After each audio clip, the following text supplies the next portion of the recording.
Haven't you had enough of everyone telling you how you should spend your golden years? Like you owe it to the world to keep hopping from one social event to another? Hi, it's me. And I want to have a real conversation about why, as we get older, many of us stop visiting people as often. Maybe you've noticed this in your own life. When you were younger, you might have been the person who popped in on friends without a second thought, always ready for a chat, a coffee, or a spontaneous meetup. But somewhere along the line, that energy shifts.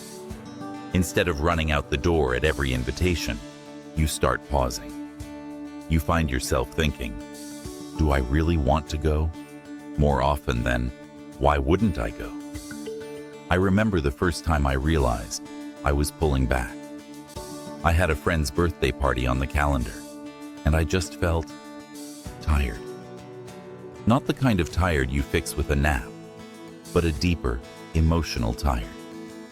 I forced myself to go, but the whole time, I was counting the minutes until I could leave. On the drive home, I thought, what happened to me? I used to love this stuff. But then I found some statistics that made me feel better. A 2024 report from the National Council on Aging revealed that nearly 60% of seniors admit they've intentionally cut back on casual visits. Over half said they feel better, less stressed, more content by pruning their social obligations. So if you're nodding along, thinking, that's exactly how I feel, let's unpack 6 reasons why visiting less often isn't something to feel guilty about. Instead, it can be a sign you're growing wiser about where and how you spend your time. 1. Energy isn't limitless, and that's perfectly fine. Think back to your 20s or 30s, when you could go from a full day of work to a dinner party, then out for drinks, and maybe still wake up early the next morning feeling okay. For many of us, that boundless energy fades over the years. It's not necessarily a bad thing. It just means you learn to pace yourself.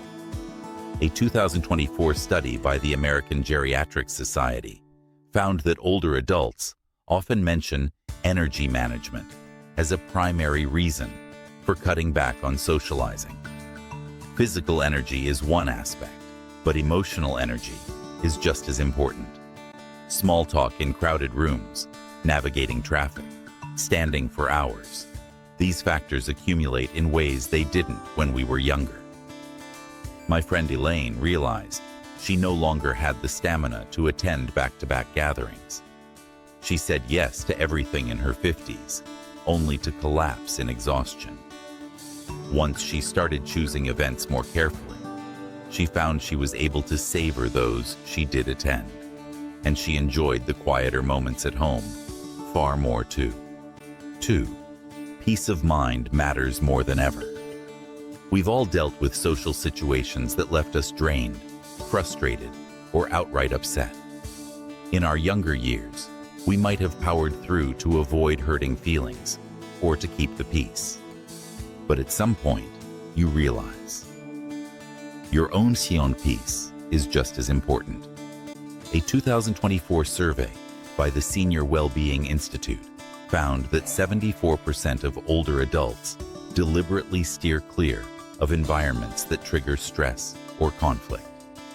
Maybe it's a family member who always wants to argue, or a friend who thrives on drama. Life is simply too short to voluntarily place yourself in tension-filled scenarios if you can avoid them. Consider Robert, who used to visit certain relatives monthly out of a sense of duty. He dreaded every visit.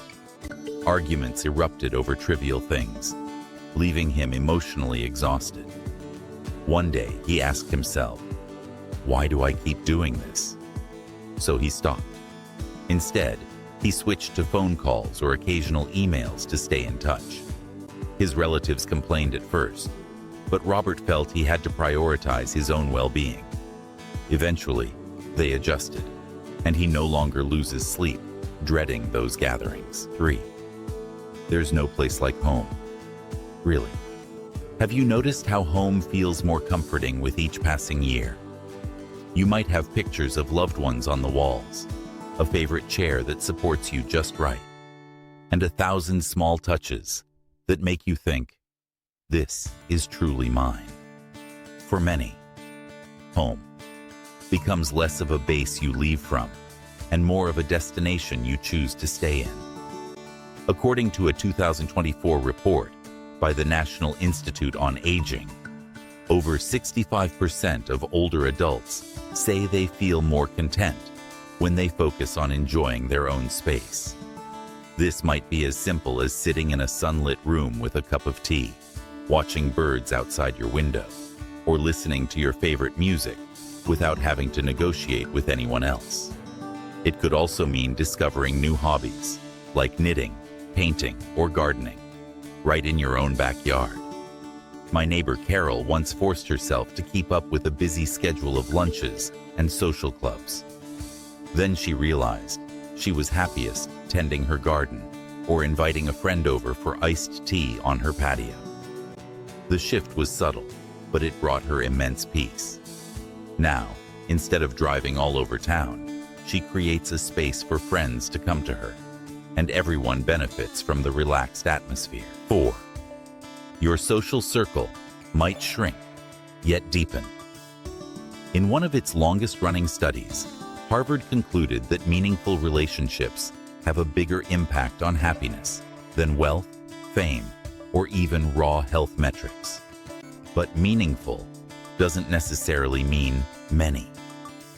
In fact, as we age, our circle of true friends often becomes smaller, but more intimate. Linda, a college acquaintance of mine, was always the social hub. She had 1 million connections, co-workers, old school friends, neighbors, extended family. As the years passed, her circle organically thinned out. Instead of trying to maintain superficial ties, she now pours her heart into the relationships that actually feed her soul. She has a few close friends she can call at 2 a.m. if she's worried, or meet for a comforting talk over coffee. And you know what? She says she's never felt so connected. This pruning process isn't about pushing people away.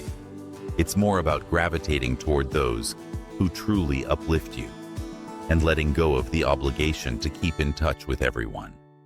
It's also about accepting that others are going through similar life changes and not feeling guilty if you're not as socially busy as you used to be.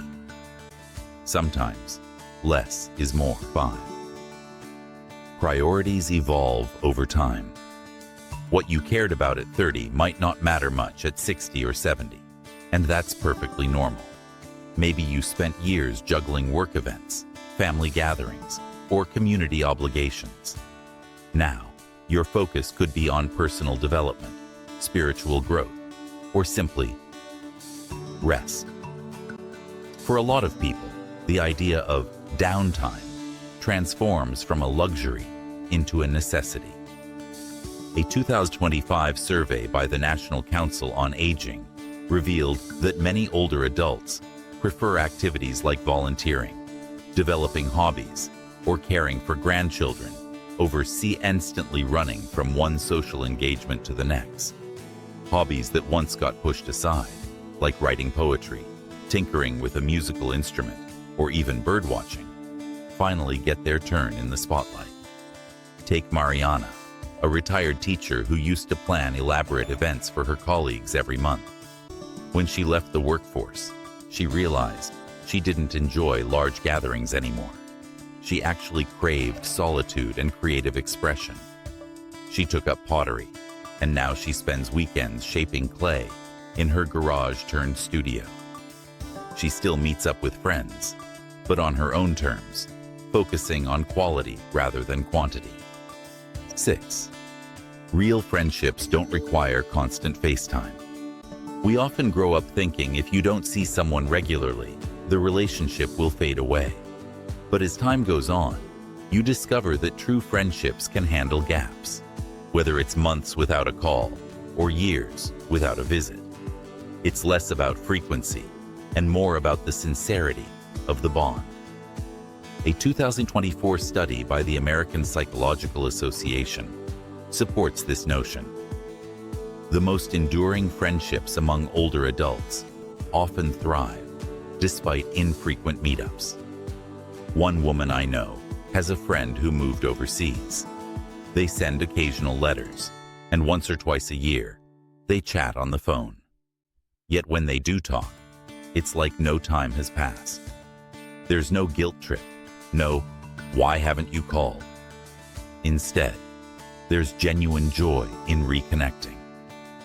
If someone pressures you to show up constantly or makes you feel guilty for not visiting enough, consider whether this dynamic is really serving both of you.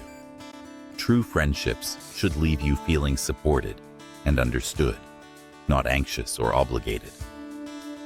Health and mobility, another factor. We can't ignore that physical health affects our willingness and ability to go out. Maybe you have arthritis that makes driving painful, or perhaps you can't stand for long periods, and certain social events don't accommodate that.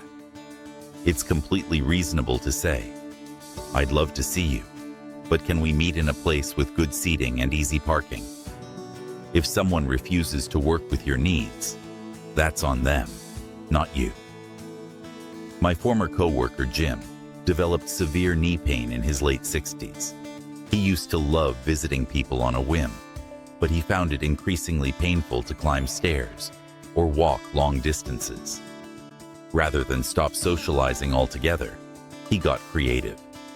He invited friends over more often, scheduled meetups at parks with paved walking paths, or simply chatted via video calls. Yes, he visits fewer people, but the visits he does manage are more comfortable and genuinely enjoyable. The difference between chosen solitude and isolation. Some might worry that scaling back on visits means risking loneliness, but there's a big difference between chosen solitude, where you genuinely enjoy your own company or prefer fewer interactions, and forced isolation, where you feel cut off and unhappy. If you're excited to spend a morning reading a good book or tending a quiet garden, that's not isolation, that's self-care. If, however, you notice signs of depression or an overall sense of emptiness from seeing people less, it might be time to reach out, whether to medical professionals, a counselor, or supportive friends. Local senior centers often run programs and outings that provide social engagement without overwhelming you. Technology also helps. From phone calls to video chats, you can stay connected even if mobility issues or distance are obstacles. Embracing quality over quantity. When all is said and done, the real theme here is quality over quantity. It's not about being a hermit. It's about choosing interactions that nourish you. Instead of spreading yourself thin across dozens of superficial visits, you invest in meaningful ones that leave you feeling genuinely fulfilled. Imagine finishing a cup of coffee with a dear friend who truly listens to you and reciprocates with warmth and insight. You walk away feeling renewed. Compare that with attending a gathering out of obligation, spending hours making small talk, and returning home drained. Which scenario adds more to your life?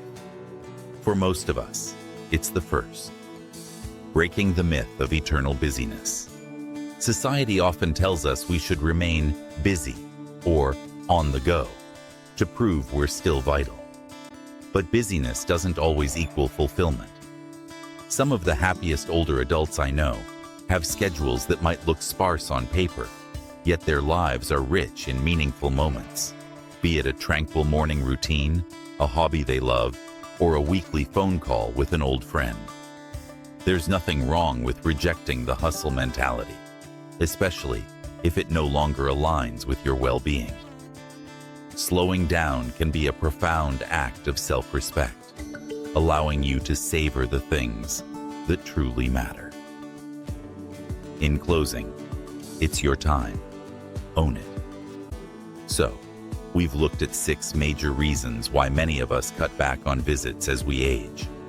Finite energy, protecting our peace, loving our home sanctuary, keeping a smaller but stronger social circle, shifting priorities, and recognizing that real friendships aren't about constant FaceTime. Add health considerations into the mix, and it's clear that visiting fewer people doesn't mean you're losing your sense of community. Often, it means you're refining it. If you've been struggling with guilt over declining invitations or worrying you're not out there enough, I hope this helps ease your mind. You've earned the right to choose how you spend your days. If that means fewer gatherings and more quiet evenings at home, so be it. If you still thrive on social interaction, that's great too. The point is that you get to decide what works best for you. Life isn't a contest to see who can squeeze in the most visits. It's a journey where we learn to nurture ourselves and the people we genuinely care about. So go ahead. Decline the invitation if it doesn't serve you. Invite friends over on your terms. And never forget that real connection has more to do with mutual understanding and appreciation than how often you show up physically. Thanks for spending this time with me.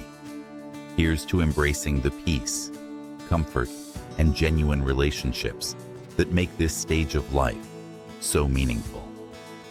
Remember, it's okay to slow down and enjoy the path you're on.